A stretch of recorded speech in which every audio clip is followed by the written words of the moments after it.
Привет, мои диджитал-зависимые друзья! Думаю, если вы кликнули на это видео, значит где-то подсознательно вы уже осознаете, что вы слишком много времени своей жизни проводите онлайн. Я думаю, сейчас так можно сказать почти про всех. Я с вами. В какой-то момент своей жизни я осознала точку, в которой я потребляю очень много контента, в том числе фоново. Мне стало казаться, что в любую свободную минуту я затыкаю уши наушниками. Беспроводные наушники словно отрезают от реального мира. Неважно, полезная в них информация или развлекательная. Я не концентрируюсь на своей собственной жизни, на разных процессах, даже самых банальных. Мне стало казаться, что я не живу, а отвлекаюсь от просмотра или прослушивания контента на эту жизнь. Телефон всегда под рукой, и в случае возникновения любой паузы ты тут же разблокируешь экран. И звучит это все просто ужасающе. Но почему? В чем заключается эта потребность потреблять?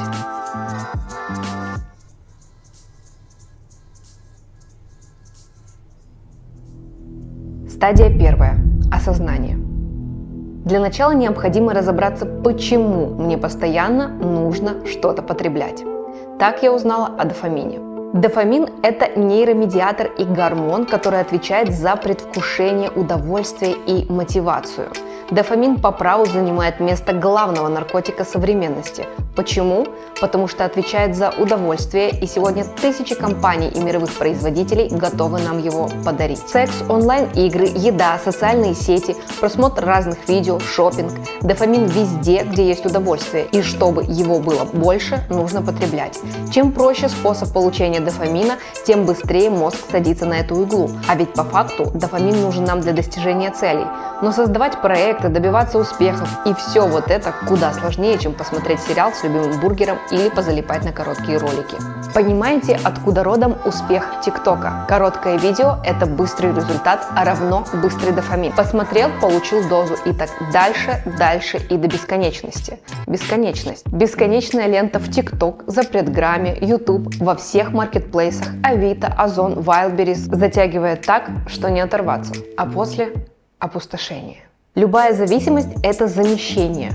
Одноразки, капли в нос, телефон, алкоголь, запрет вещества, спорт, трудоголизм. Да-да, это тоже плохо, хоть и более социально одобряемо. Эффект с запрещенными веществами очень похожий. Доза – радость, дофамин, опустошение. Потом дозы не хватает, и ты увеличиваешь. Мозг очень быстро запоминает этот механизм. Первое, что я осознала в себе – это тревога. Я ощущаю постоянную фоновую тревогу, и именно от нее я бегу.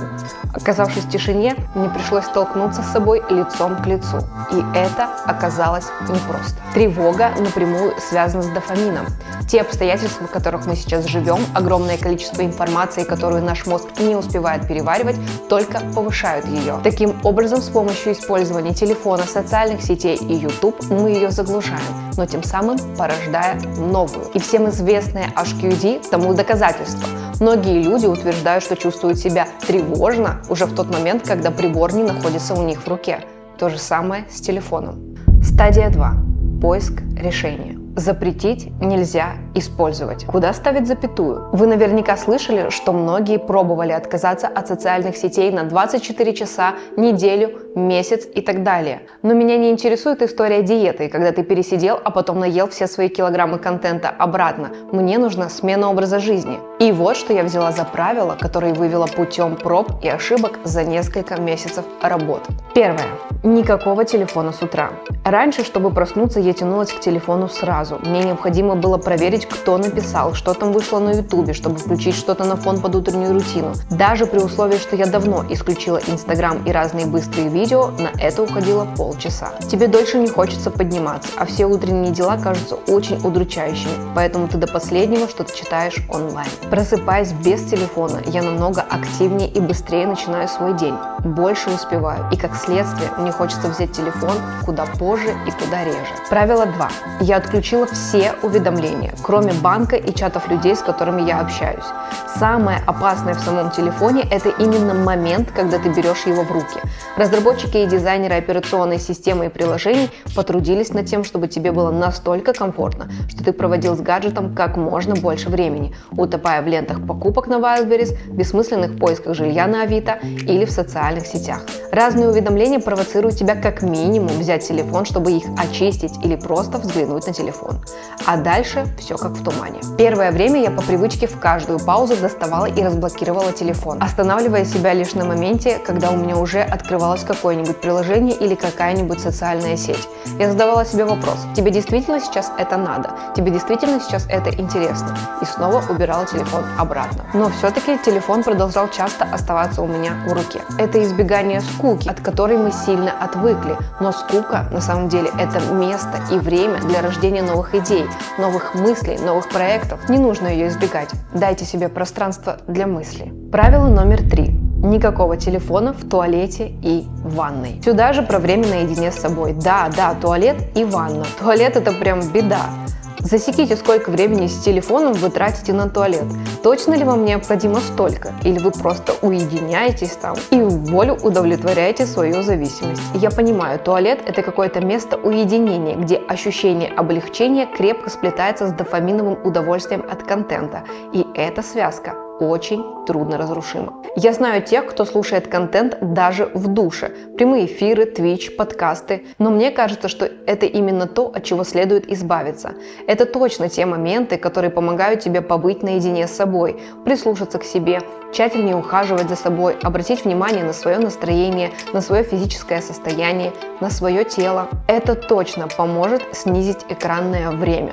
Любая привычка, которую вы бы не начали, даже когда речь идет об отказе от зависимости, приносит вам первое время удовольствие. Те правила дисциплины, которые вы установили, и запреты приносят вам удовольствие, потому что вы придерживаетесь их и получаете результат. У вас вырабатывается дофамин. Но как только эти правила превращаются в рутину, соблюдать их становится намного сложнее. Их хочется нарушить, их хочется отложить. Очень часто происходят триггерные события и ситуации, которые порождают вас придерживаться постоянного и привычного паттерна. Взять телефон с собой. И вот здесь будет самая тяжелая борьба. Главное – не останавливать самоконтроль. Звучит, как будто бы я говорю о каком-то серьезном заболевании, о какой-то серьезной зависимости. Но на самом деле так и есть. Правило номер 4. Конкретное время и место для просмотра YouTube. Я оставила себе ряд каналов, которые хочу продолжить смотреть. Развлекательные, познавательные. В общем, я их почистила немного. И смотрю, когда действительно хочу посмотреть. Просмотр контента за едой, кстати, значительно увеличивал мои желания съесть что-нибудь еще.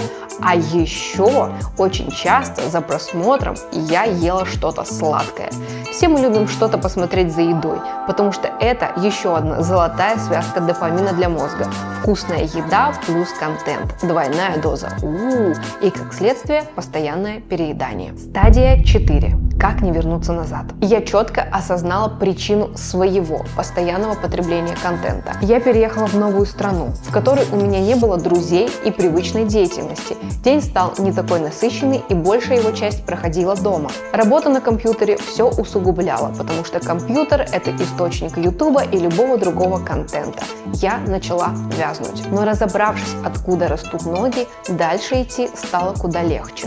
В общем, надо учиться вырабатывать новые паттерны поведения вместо тех, которые успели уже очень плотно войти в нашу жизнь вместе со смартфоном. Это нелегко. И получается это все волнообразно. Но колебания со временем проходят, а в перспективе и вовсе стремятся к нулю. Самоконтроль и дисциплина – это то, что требует тренировки, а дальше становится привычкой. Но поверьте, это того стоит. Легкая голова, невероятная концентрация, новые идеи, проект, желание творить и идти вперед, потому что мозгу нужен дофамин, и он будет его искать. Я начала замечать, что теперь я меньше забываю сделать каких-то дел, которые планировала в течение дня. Точно помню, количество продуктов в холодильнике. Я осознала, что я более сфокусирована на своей жизни. Все мелкие дела я делаю сразу, а не откладываю на потом, а все задачи, которые раньше мне казались трудными и неподъемными, теперь таковыми мне не кажутся. Прежде чем помыть посуду или погладить белье, мне необходимо было воткнуть что-нибудь в уши. Чтобы делать эти рутинные дела было легче, но перед этим я тратила огромное количество времени, чтобы уговорить себя наконец-то пойти погладить эту гору белья и найти тот контент, который сможет меня с этим сопроводить. Теперь я не откладываю. Всем оффлайн.